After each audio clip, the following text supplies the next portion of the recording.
Olá pessoal, muito bom dia. Aqui professor Kennedy Francis chegando para mais uma videoaula de tratamento de esgoto.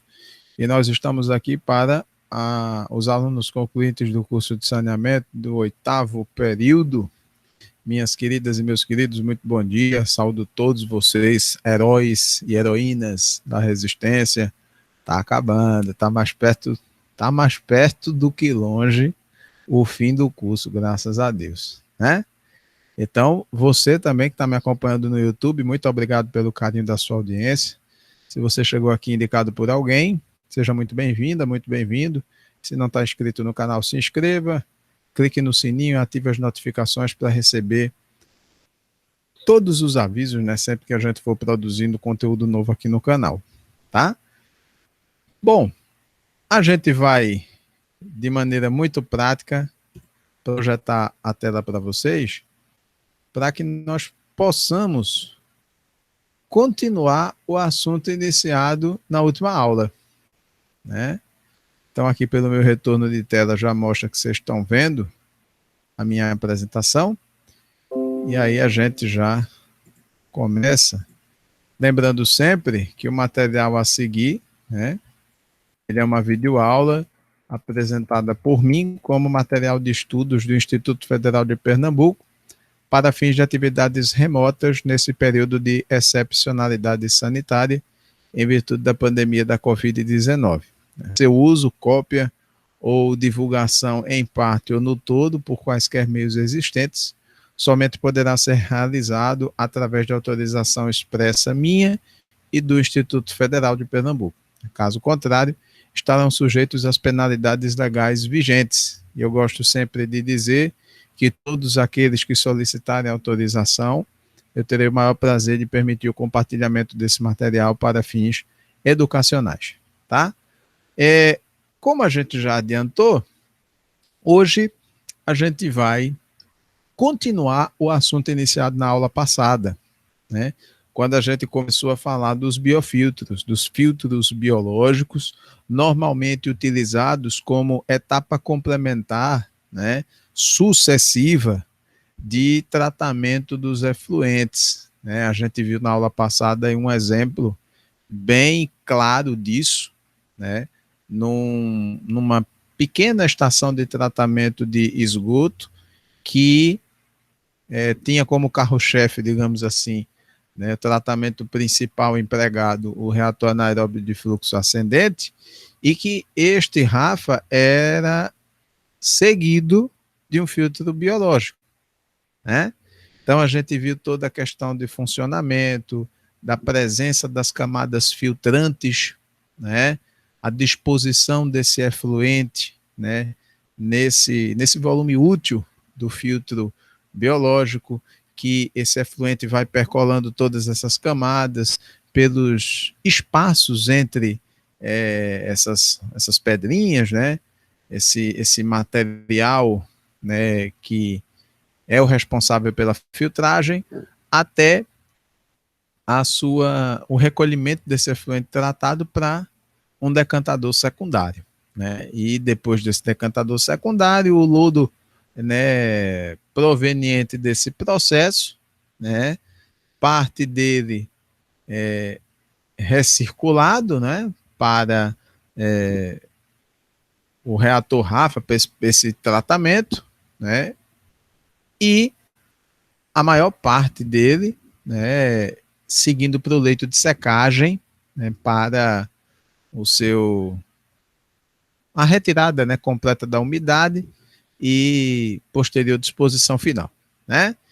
Então, hoje, na abordagem dos biofiltros, a gente vai abordar algumas variações desse filtro biológico que existem e que precisam ser mencionadas aqui na aula para que vocês tomem conhecimento, né? Então, dentre os filtros biológicos percoladores que existem e que a gente começou a ver, né, os conceitos na aula passada, existem dois tipos, né? Os filtros biológicos de baixa carga ou os de alta carga, né? O próprio nome ele já sugere, né, o que é que cada um desses filtros é, né? Filtros de baixa carga justamente são aqueles, né, que recebem, têm a capacidade de receber efluentes menos complexos, com menor índice de carga orgânica, e os de alta carga, né, obviamente o inverso disso, né? Então, primeiramente a gente começa falando desses filtros de baixa carga, onde a disponibilidade de alimentos ela vai ser menor, porque a carga poluidora que vai acessar esse filtro ela vai ser bem menor, né? O que resulta numa estabilização parcial do lodo e em uma maior eficiência de remoção de DBO. Veja, se você tem um efluente não tão poluído assim, né? Obviamente que a possibilidade de você ter uma eficiência elevada para remover essa DBO pequena que ainda exista, obviamente vai ser maior, né? Então, nesses filtros biológicos de baixa carga, né, eles ainda são eficientes na remoção de amônia por nitrificação, dentro de todos aqueles processos, né, de decomposição da matéria orgânica, né, de transformações que a gente viu naquelas aulas lá de decomposição da matéria orgânica, né? Então, pelo fato do lodo biológico excedente estar estabilizado, já que você tem uma quantidade de carga poluidora baixa, né, é necessária apenas a etapa de desidratação, né? Ou seja, você, né, num filtro de baixa carga, esse efluente que não vai ser tão complicado assim de tratar, ele vai ser filtrado e o lodo excedente, justamente por ele ter uma carga poluidora baixa, e ele já vai chegar ao final desse processo num nível de estabilização extremamente aceitável. Então, é só você pegar esse lodo proveniente desse tratamento, né, pós-filtragem, e colocar para secar. E aí ele vai desidratar, vai ficar aquelas tortas, né? E a gente vai ver isso nas próximas aulas, né? Quando a gente tratar de tratamento e destinação do lodo, né? Da parte de... rapaz, eu esqueci até o termo, né? Do tratamento final desse lodo, né? De desidratação. Então, basta colocar ele para secar. Então você não vai ter tanto problema com presença de patógeno ou de uma carga hidráulica não, carga orgânica muito alta, né? Então veja, aqui a gente tem, né, o exemplo, né? Então a gente essa representação esquemática, ela traz justamente isso, né? Você tem toda a parte preliminar de tratamento, né, que a gente conhece bem, e as representações esquemáticas que a gente vai trazer aqui, todas elas trazem a representação completa do tratamento, tá? Desde a parte preliminar, do sistema de gradeamento, de remoção de sólidos grosseiros, passando pela parte secundária até a parte de finalização e descarte do corpo receptor. Então a gente vê aqui o seguinte, que nesse caso, um exemplo aqui é justamente o decantador primário, na presença de uma fossa séptica, por exemplo. O efluente ele vem aqui para o filtro biológico para fazer toda esse tratamento. No caso, quando se fala em filtro biológico percolador de baixa carga, é justamente porque ele já vai vir aqui proveniente, esse efluente, ele já vai vir de uma forma de tratamento que vai permitir a passagem de um efluente com uma carga hidráulica não, toda vez eu estou falando carga hidráulica, mas na verdade é carga orgânica. Esse filtro biológico ele vai receber um efluente com a carga orgânica mais baixa, né? E aí, a partir daqui, o que tiver de excedente, né, de sólido em suspensão ainda presente, né, pós-filtragem, vai para esse decantador secundário com um lodo que já vai estar estabilizado, né, porque ele já vai ser proveniente de tratamentos sucessivos e de um processo de filtragem bastante eficiente, né? Então, a gente vai ter aqui dois tipos de lodo, um lodo primário proveniente de um primeiro tipo de tratamento, né? E um lodo secundário pós-filtragem. Então, a junção desses dois lodos vai gerar esse lodo misturado, aqui um lodo misto, né? Que vai ser desidratado, vai ser retirado todo o excesso de umidade, né? A parte que ainda contém a umidade após esse processo de desidratação, né? Ela vai ser drenada e retorna ao início do processo, ela é reintrojetada nessa parte aqui, primária, para um novo tratamento, e após esse novo tratamento, o que tiver de lodo produzido, né, ele volta para cá para ser desidratado e transportado até a sua disposição final, né? Então, basicamente, esses filtros de baixa carga, eles vão atuar, são filtros biológicos naturais, normais, né, como projetados, que vão receber efluentes com a carga orgânica mais baixa, né? Já os filtros percoladores de alta carga, o próprio nome já sugere e deixa muito claro aí que eles vão receber uma carga de DBO mais alta, por unidade de volume, tá? Sendo que eles têm diferenças em relação aos que a gente viu agora de baixa carga. Primeiro, que a área é menor, né? Então, você normalmente tende a concentrar mais, né, esse efluente num volume, numa quantidade de área reduzida, possibilitando que essa degradação da matéria orgânica ocorra de maneira mais intensa, com maior eficiência, né? Obviamente que, por mais que você busque um aumento da eficiência, busque ser mais eficiente, mas ainda assim, em termos de eficiência de remoção de matéria orgânica, eles são muito parecidos. Levemente, um índice levemente menor, mas a gente pode considerar que, para ambos os casos, tanto de baixa quanto de alta carga, a redução de remoção de matéria orgânica, ela vai ficar na mesma ordem de grandeza, né?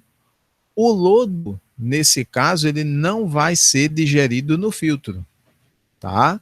Então, justamente porque, como você tem um índice de poluente, né, uma carga poluidora elevada, então, toda essa DBO que for filtrada, ela não vai ter condições, pela sua alta densidade, pela sua alta quantidade, de ser digerida integralmente nesse lodo. Então, o que é que vai acontecer com isso? Isso vai representar um excesso, né?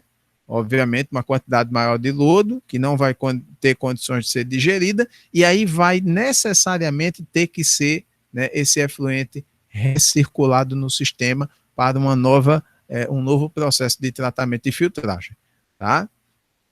Então, essa recirculação do efluente, ela se faz necessária de ser feita num filtro de alta carga para buscar essas razões aí. Primeiro, manter a vazão de maneira uniforme ao longo do dia, tá? Obviamente que quando a gente fala de recirculação, é justamente os braços distribuidores, aquelas hastes em forma de X, aquele X grandão que fica girando, jogando o efluente lá no filtro, né? Então, pode ser que à noite, eventualmente, esses braços distribuidores não rodem, porque você vai ter uma vazão mais baixa, né? E aí, pode acontecer algum tipo de problema de secagem do leito, por exemplo, desse leito alimentador do efluente, né, para o filtro, né? Buscar equilibrar a carga de esgoto afluente, né, de esgoto que está chegando para o tratamento, possibilitar uma nova chance de contato da matéria orgânica efluente, né? Então, você permitir, por exemplo, que esse esgoto né? Justamente por ele chegar com um nível de poluição elevado, ele vai passar por esse filtro, né? E aí você tem a necessidade de fazer ele recircular por esse filtro para quê? Para que ele seja novamente filtrado, né? E aí você consiga reter de maneira mais eficiente a matéria orgânica que esteja presente nele, além de trazer o oxigênio dissolvido para o líquido afluente que está entrando para a filtragem, né? Porque esse movimento justamente vai possibilitar que haja a maior aeração desse efluente e que esse oxigênio dissolvido até então perdido ou mesmo reduzido a níveis muito baixos pela quantidade de poluição existente, esse oxigênio possa voltar a existir nesse líquido que está sendo tratado, né? Então, obviamente que filtros biológicos para esse tipo de efluente com a carga orgânica elevada, eles têm limitações na sua operação, né? Quanto mais complexo for a forma, mais complexa for a forma de tratar, ou mesmo o efluente exigir que você despenda um trabalho maior para tratá-lo, obviamente que você vai ter aí alguns complicadores para operar esse tipo de sistema, né? Então, algumas das limitações dos filtros biológicos, com leito de pedras, por exemplo, né, com a brita disposta lá nas camadas, né, quando eles operam com cargas orgânicas altas, né, essas limitações elas referem-se, por exemplo, aos entupimentos dos espaços vazios, devido ao crescimento excessivo de película biológica, dos biofilmes. Nessas condições podem ocorrer inundações e falhas do sistema. Perdão, ou seja, o que é que pode acontecer? Quando você tem um efluente com a carga orgânica muito alta, você tem um índice de sólido de suspensão muito elevado, então é igual, por exemplo, quando a gente. Vamos lá, vamos fazer. Eu vou pegar um exemplo assim, bem rasteiro para que vocês entendam. Pega uma peneira, tá? Espreme uma laranja, tá? Vamos brincar de fazer suco agora. Você vai fazer um suco para você almoçar. Eu não sei que hora que vocês estão assistindo esse vídeo agora, né? Pode estar assistindo no começo da manhã, ou pode ter deixado para assistir agora perto da hora do almoço, antes de almoçar, né? Aí você vai fazer o seu suquinho, né? Pega lá umas 3, 4 laranjas e corta elas e cria uma coragem para espremer a laranja para tomar o suco na hora, né? Espremido na hora. A primeira laranja que você espremer, vai ficar lá todos os gomozinhos, né? Lá da laranja, da parte interna da laranja lá, toda a biomassa, né, dessa laranja aí. Você espremeu uma laranja, o líquido passou tranquilo, ficou a biomassa lá. Você pode escolher de retirar essa biomassa da laranja e descartar. Mas não, o que é que você vai fazer? Você vai partir uma nova laranja e vai espremer essa laranja com esse filtro sujo, tá?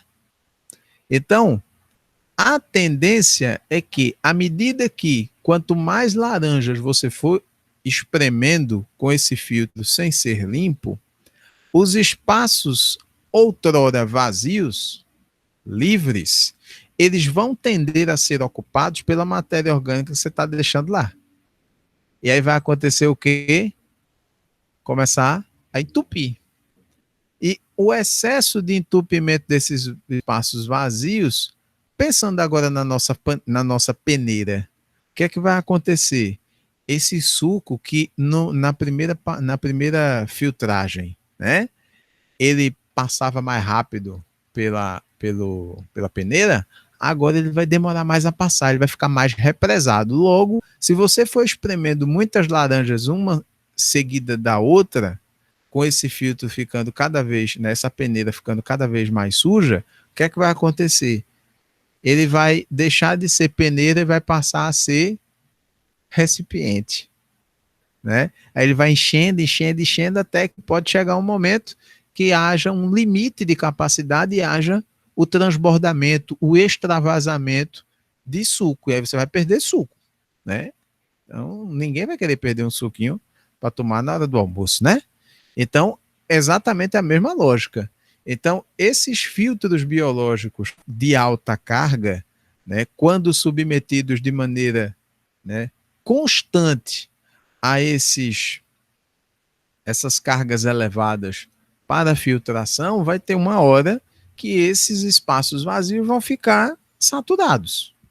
E aí podem existir esses problemas de operação aí para resolver. Então, por conta disso, quando você tem filtros de alta carga, tem que se ter muita, mas muita atenção com a operação. Manutenção do filtro tem que ser constante para evitar justamente que problemas como esses ocorram. Tá? Então, no caso desses filtros percoladores de alta carga, né, o lodo biológico excedente ele não vai estar estabilizado, tá? Pelo fato de haver suprimento suficiente de alimento para a biomassa, a qual não tem necessidade de se autoconsumir, como no caso dos filtros de baixa carga. Por esse motivo, o tratamento do lodo ele deve incluir não apenas a remoção da unidade, né, o adensamento e a desidratação, mas também a digestão do lodo. Isso aí, essas etapas de tratamento do lodo, a gente vai ver uma a uma, de maneira bem explicadinha, a partir da próxima aula, né? Nas próximas aulas, se eu não estou enganado.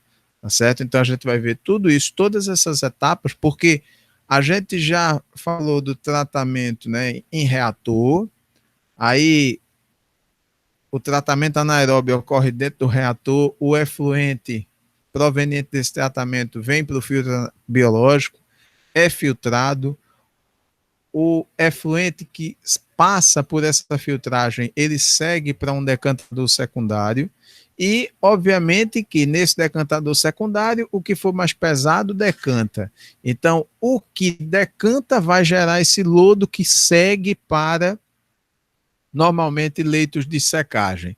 Mas antes disso, antes de seguir para um leito de secagem, a depender de alguns tipos de lodo, ele vai precisar ser retirada toda a sua umidade, né, para poder ser desidratado de maneira mais eficiente ou então digerido. E aí tudo isso a gente vai ver nas próximas aulas.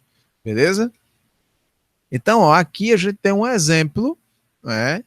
Um exemplo bem explicadinho, né, de como acontecem nesses filtros, né, do processo, como ele acontece nesses filtros de alta carga. Então, isso aqui é praxe, como a gente já viu.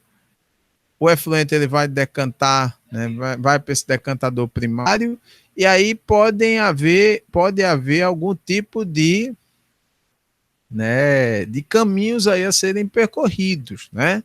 Ele passando do decantador primário, ele vem para o filtro biológico, depois vem para esse decantador secundário.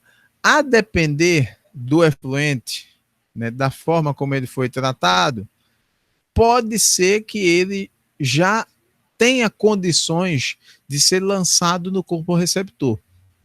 Mas pode acontecer, por exemplo, dele ter, né, como é o caso, normalmente é o caso nesses filtros de alta carga, né, uma condição que ainda não é favorável ao seu lançamento. Então, esse lodo proveniente aqui, né, desse, né, decantador secundário, no caso, o próprio efluente também, ele é recirculado.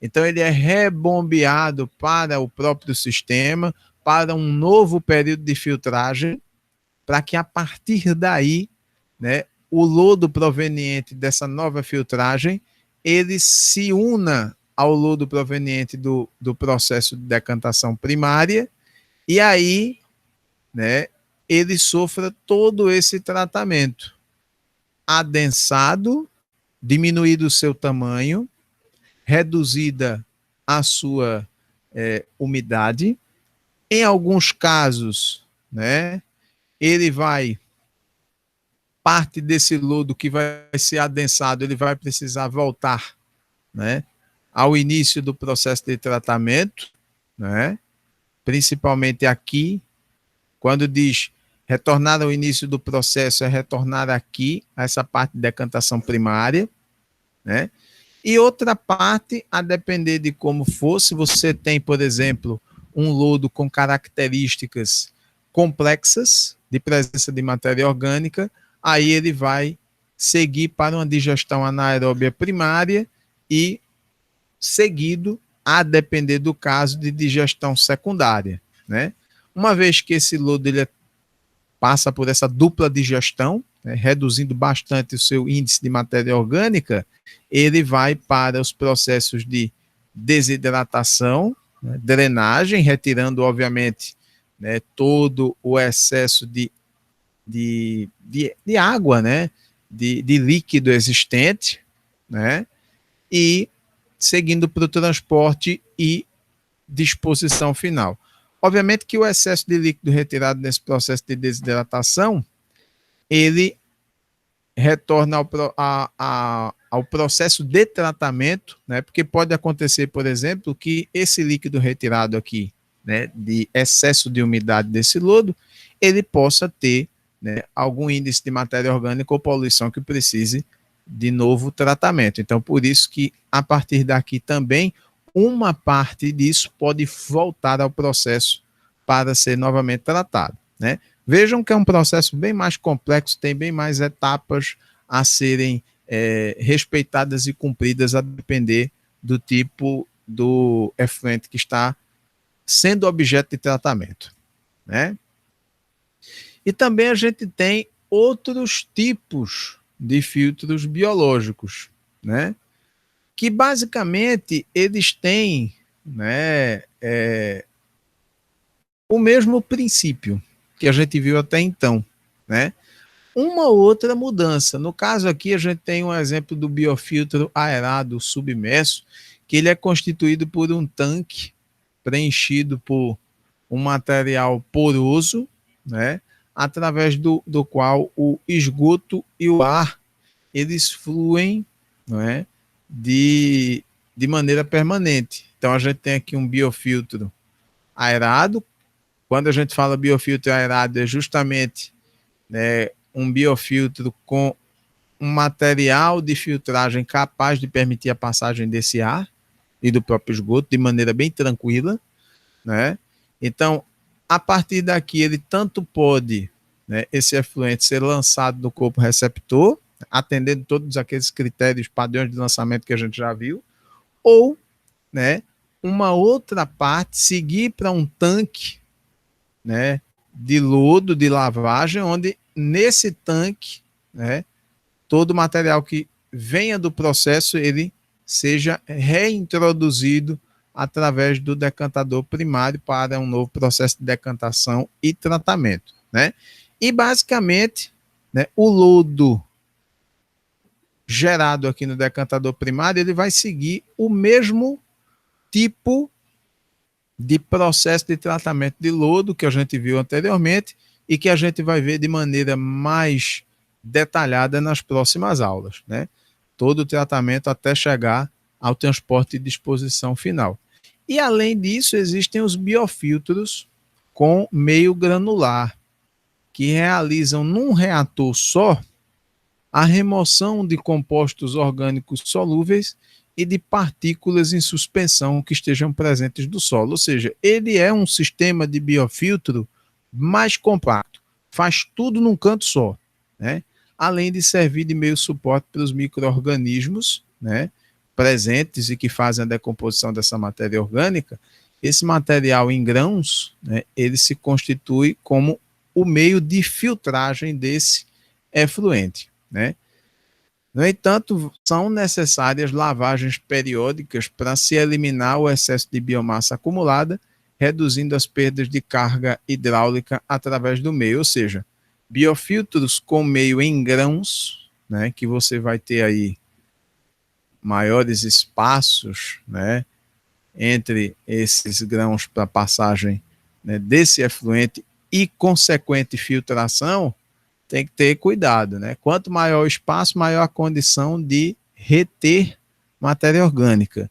E quanto maior a condição de retenção dessa matéria, maior a necessidade de você estar sempre fazendo a manutenção nele, né? Então, também outro tipo, né, vejam que a gente está vendo que tem vários tipos de filtros biológicos, né, no caso os aerados agora, né, que a gente vem falando, são os aerados submersos com leito estruturado, que são caracterizados pelo enchimento do mesmo tipo utilizado para os filtros biológicos percoladores. Por não possuírem enchimento do tipo granular, eles não retêm biomassa em suspensão pela ação de filtração e usualmente necessitam de decantadores secundários. O fornecimento de ar para a aeração é feito por difusores de bolhas grossas, colocados na parte inferior do filtro e alimentados por sopradores, ou seja, você coloca o efluente, né? Esse filtro ele vai ser todo submerso, todo debaixo de água, né, digamos assim, debaixo do efluente, coberto, né, por esse efluente, e a condição de decomposição dessa matéria orgânica ela vai ser por injeção de ar de baixo para cima, né, através desses difusores, né, essas estruturas que vão funcionar realmente como bombas de ar, insuflando ar nesse efluente que vai estar presente nesse filtro submerso, né? Obviamente que se você tem uma injeção de ar constante, a quantidade de sólido de suspensão ela vai ser maior. Então, se você tem muito sólido de suspensão, a possibilidade desses sólidos suspensos passarem para as etapas posteriores, ela é muito maior. Então, por isso, né, que existe a necessidade daqueles decantadores secundários, como a gente viu no vídeo, né, algumas aulas atrás, né? Então, se você tem muito material suspenso, obviamente você tem que ter uma etapa posterior para decantar tudo isso e clarificar esse efluente que está sendo tratado. Tanto clarificar quanto, né, reduzir a quantidade de sólidos em suspensão, né?